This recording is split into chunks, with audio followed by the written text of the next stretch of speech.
Hey, what's up everybody, and welcome back to another episode of News Dose, where we give you all the latest gaming news. And out of nowhere, a newly acquired Xbox studio announced a huge game today from a very popular franchise.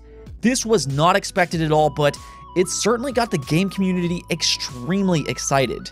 The million-dollar question though is, will it be exclusive?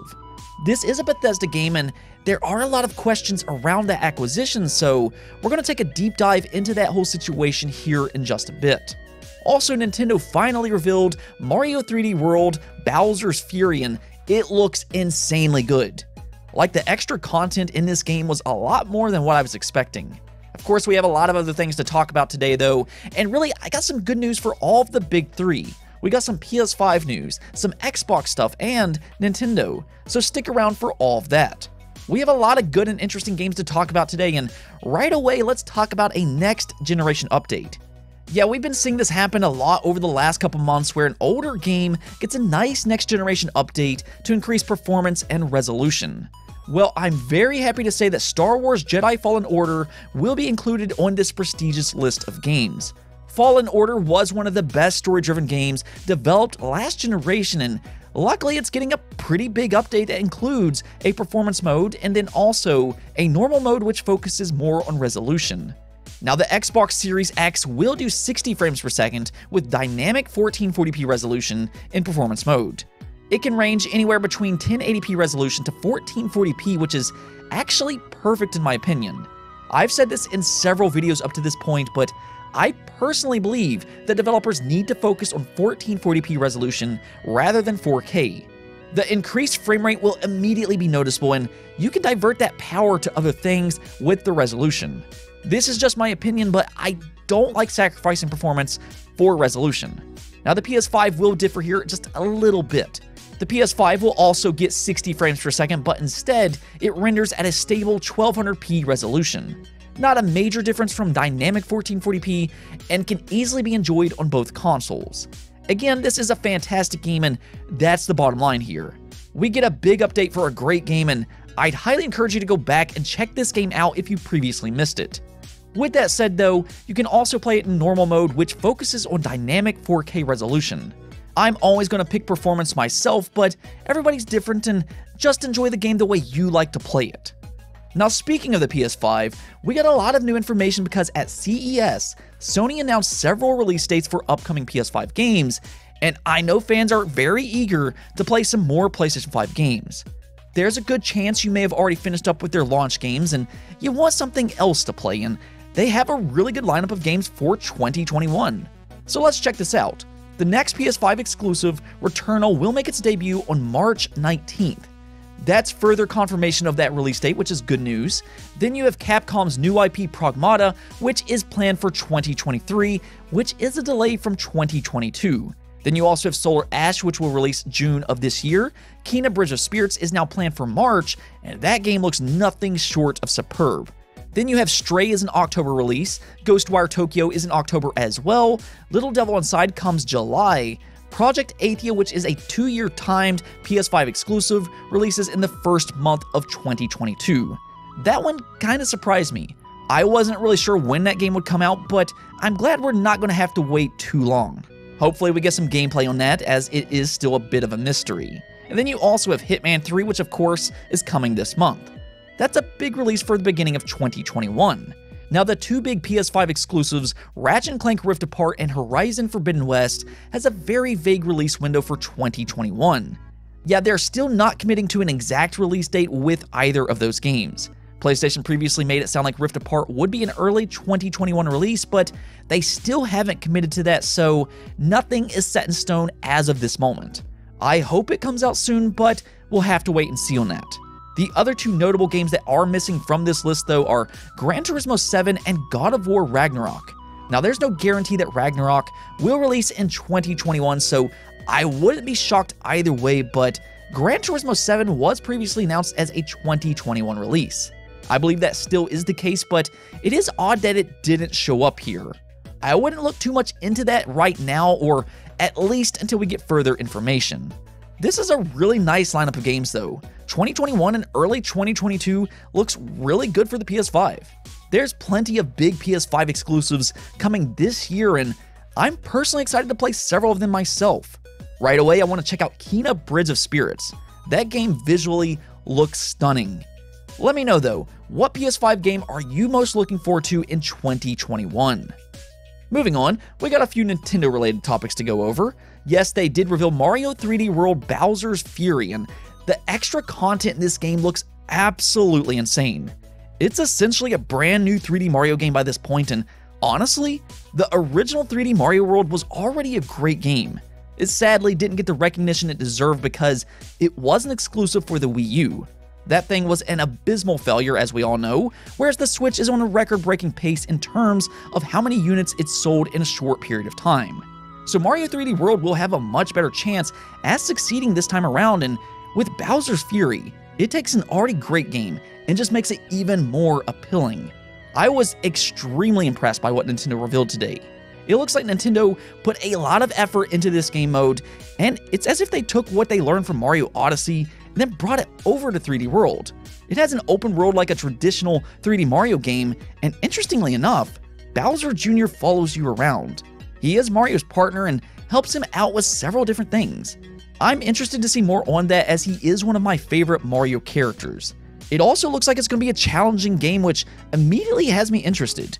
I know this game is made for everybody, but as an adult who's played Mario games his entire life, I like having an extra challenge, and it looks like Bowser's Fury will offer just that.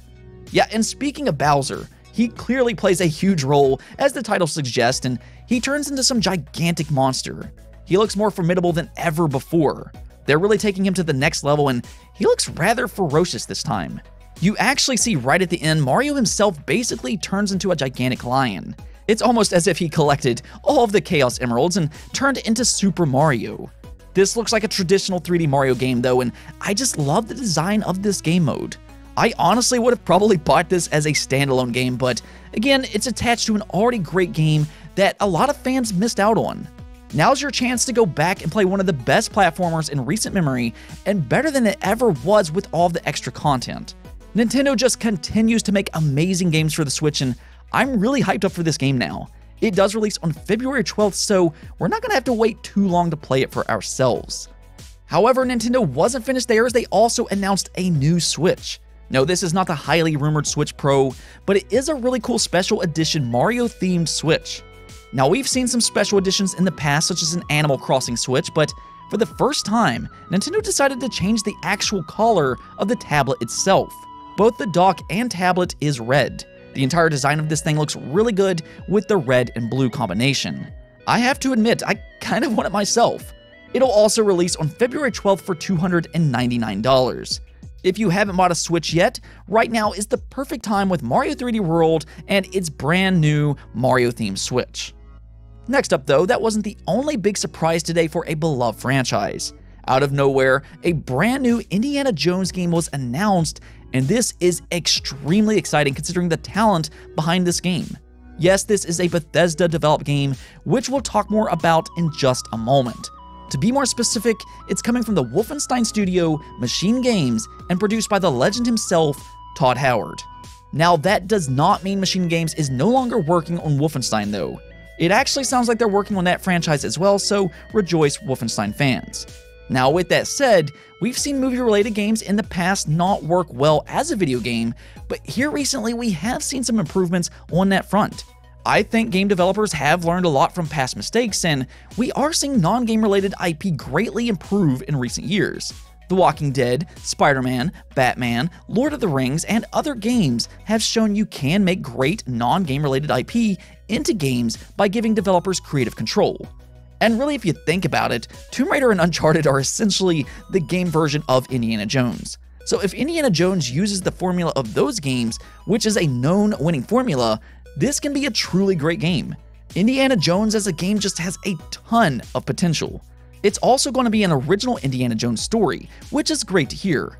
As I just mentioned, with that creative control, it gives developers a better opportunity to make a great game instead of being tied down to a movie script. Now, there are a lot of questions about this game, however, and the million-dollar question: will this be an Xbox exclusive? This is a Bethesda game and Xbox just acquired Bethesda, or they're at the very least in the process of acquiring them. So while there is a lot of excitement surrounding this game, there's also looming questions as well. And first, I just want to go over what we do know. I can't sit here and tell you if it'll be exclusive or not, because nobody knows the definitive answer for that until Microsoft themselves announces that, which legally cannot be done until the acquisition is 100% complete.